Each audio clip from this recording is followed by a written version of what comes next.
In Palestine, at least 12 people, including 3 children, were killed during a shelling carried out by the Israeli occupation forces in the southern Gaza Strip.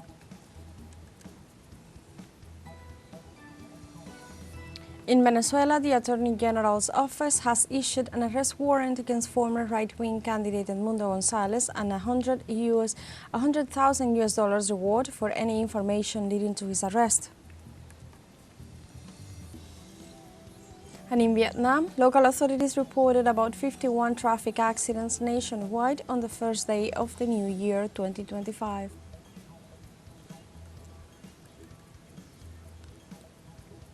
Hello and welcome to From the South. I'm Alejandra Garcia from teleSUR studios in Havana, Cuba. We begin with the news.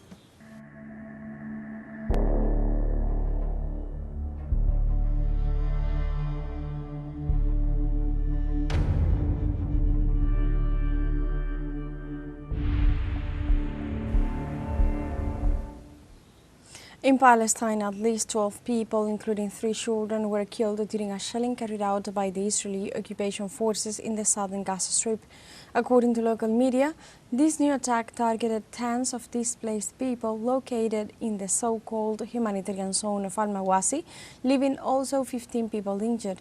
In this sense, the Palestinian authorities sent civil protection teams and medical personnel to the place to recover the bodies and assess the wounded. In addition, it was confirmed that the Director General of the Palestinian Police in the Gaza Strip, Mahmoud Salah, was killed in the airstrike perpetrated by the Israeli Zionist army.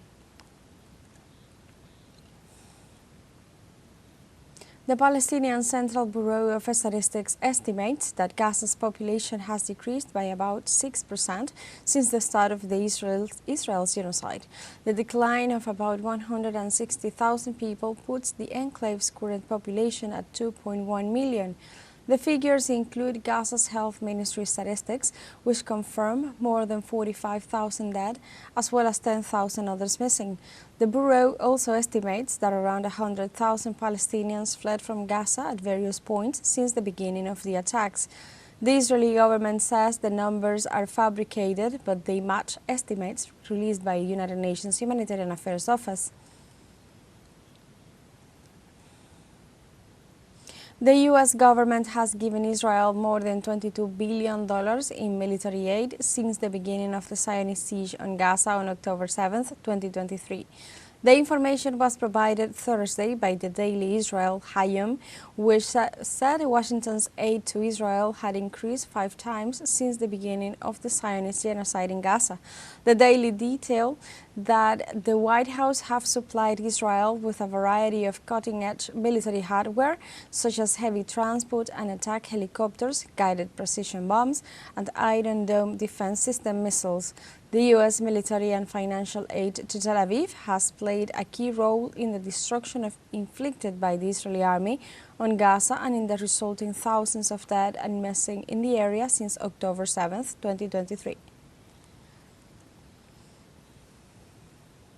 Lebanon reports systematic violations by Israel of the ceasefire agreement in force since November 27, 2024. The Tel Aviv forces carried out illegal military operations, raiding houses and invading neighborhoods in southern Lebanon. The Zionist troops also reportedly bombarded the towns of Beit Lev and Jared with rockets. In the face of this violation of the ceasefire, the Hezbollah resistance movement reaffirmed the firmness of its militancy in the struggle against the Israeli enemy. Families and authorities of various regions of Iran participated Thursday in a tribute held in the nation's capital of the martyrs of the war of resistance and in the defense of the Al-Lavite shrines. The ceremony was held at Tehran's Imam Khomeini Chapel, with relatives of the victims and residents of the area carrying photographs of martyrs such as Qasem Soleimani, Abu Mahdi al-Muhannad, and other fallen during the war of resistance. Civilian officials, together with death the Commander-in-Chief of the Islamic Revolutionary Guard Corps, Hassan Salami, and the commander of the Greek Quds Force accompanied the relatives of Soleimani. Photos of the late former President Ibrahim Raisi and former Foreign Minister Hossein Amir Abdullahian were also on display in the hall, while hundreds of Iranian people carried flags of the country of the so-called Axis of Resistance. The Ministry of Health of South Sudan reports the death of 1,136 people as a result of the cholera epidemic that hit the country. This figure was updated after the health authority confirmed 34 new cases of the disease, which are added to the more than 49,000 affected since August 2024. The agency detailed that despite the contagion figures, the infection rate is decreasing considerably together with the admissions to isolation centers.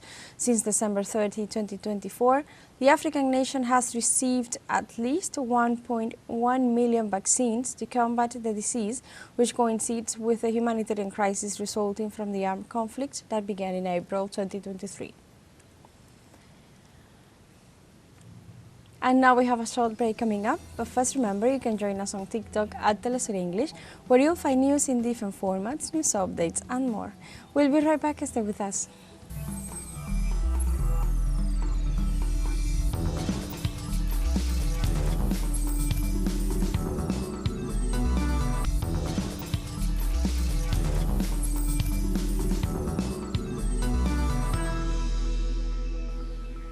Welcome back to From the South. In Venezuela, the Attorney General's office has issued an arrest warrant against former right-wing candidate Edmundo Gonzalez and $100,000 reward for any information leading to his arrest. According to the authorities, the warrant has been ordered for the crimes of conspiracy and complicity in the use of violent acts against the Republic, usurpation of functions, forgery of documents, money laundering, disrespect to the institutions of the state, instigation to disobey the laws, association to commit a crime, among others. Any person who knows of his whereabouts must present him to the Public Prosecutor's Office of the Bolivarian Republic of Venezuela. The Ecuadorian Prosecutor's Office has registered 146 complaints of forced disappearances between 2014 and November 2024. According to the report, 67 complaints are in the preliminary investigation stage, while the remaining 79 are filed in the provinces of El Oro, Guayas, Pichincha, and Manabí. Social organizations have said that these records are not real, since they claim that some cases, such as the disappearance and subsequent murder of 4 children in Guayaquil by the military, are not included in the statistics. This practice is on the rise in the midst of the economic, energy, political and security crisis that the country is going through.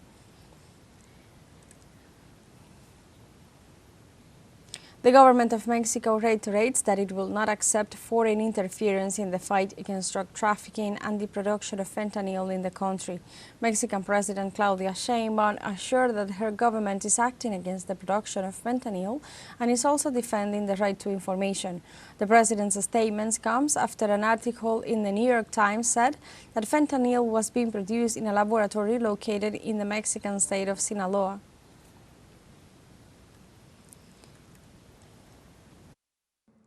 Nosotros vamos a colaborar con Estados Unidos. We are going to collaborate with the United States as we are collaborating now for humanitarian reasons. There are more than 100,000 or close to 100,000 young people or people dying from fentanyl overdose in the United States, something that doesn't happen in Mexico.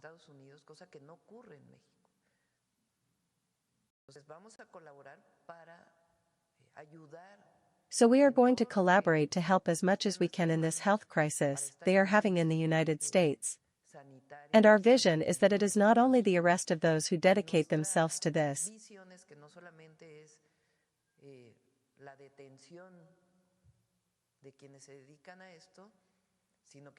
but we have to take it also as a public health issue.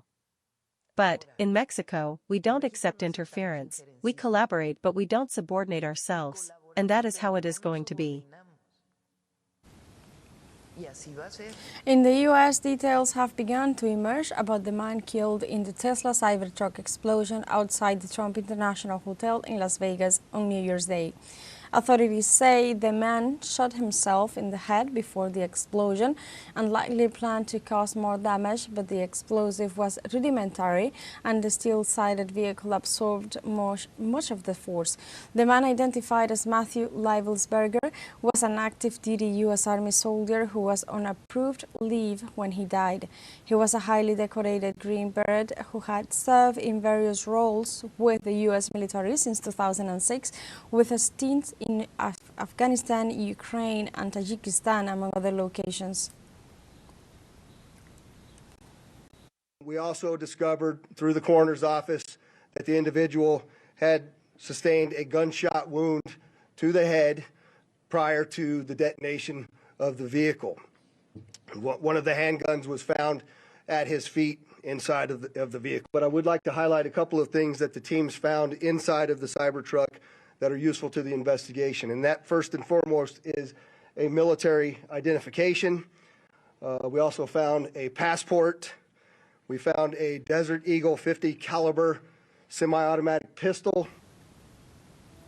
We have a second short break coming up, but before we invite you to visit our YouTube channel at teleSUR English, there you'll be able to rewatch our interviews, top stories, special broadcastings, and more. Hit the subscribe button and activate the notification bell to stay up to date on the world's most recent events. Find a short break, don't go away.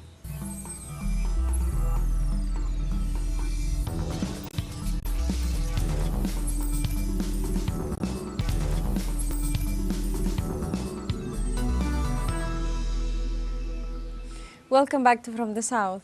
In Vietnam, local authorities reported about 51 traffic accidents nationwide on the first day of the new year 2025. The National Traffic Department detailed that around 28 people were reported dead and 35 injured as a result of the incidents, most of which took place on the roads, while only one occurred on the railway, killing one person. In this regard, during the day, the traffic police forces inspected and detected at least 13,591 infractions, imposing fines for a total amount of $1,120,000. In addition, 82 automobiles and more than 4,000 motorcycles were temporarily confiscated, and around 2,603 drivers' licenses were revoked. Russian defense systems caused at least 1,200 military casualties among Ukrainian troops during the past 24 hours. The Ministry of Defense of the Russian Federation specified that the victims were killed in clashes in which combat vehicles, pickup trucks, Kenyan self-propelled artillery installations were also destroyed. The Russian authorities also reported that a Ukrainian electronic warfare station and ammunition depot were hit. Regarding the conflict, the Russian government reaffirmed its readiness to negotiate with Ukraine, respecting the national security and sovereignty of the territories of Donetsk and Lugansk. Montenegro's government began Thursday a three-day mourning in respect of the 12 people killed on New Year's Day by a gunman and is considering a ban on gun ownership. According to prosecutor Andrijana Nastic, the attacker, identified as 45-year-old Alexander Martinovic, initially killed 4 people at a restaurant in Sentinje on Wednesday and then shot dead 8 others, including 2 children, at 3 other locations before fleeing the scene. The shooter died on self-inflicted wounds early Thursday after a suicide attempt when he cornered by the police. A National Security Council meeting has been convened for Friday to discuss measures aimed at detecting and seize illegal weapons.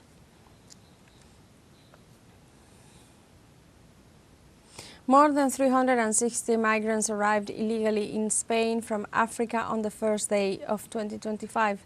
Authorities reported 4 precarious boats in which at least 268 people were traveling to the Canary Islands, while 92 migrants went to the Balearic Islands.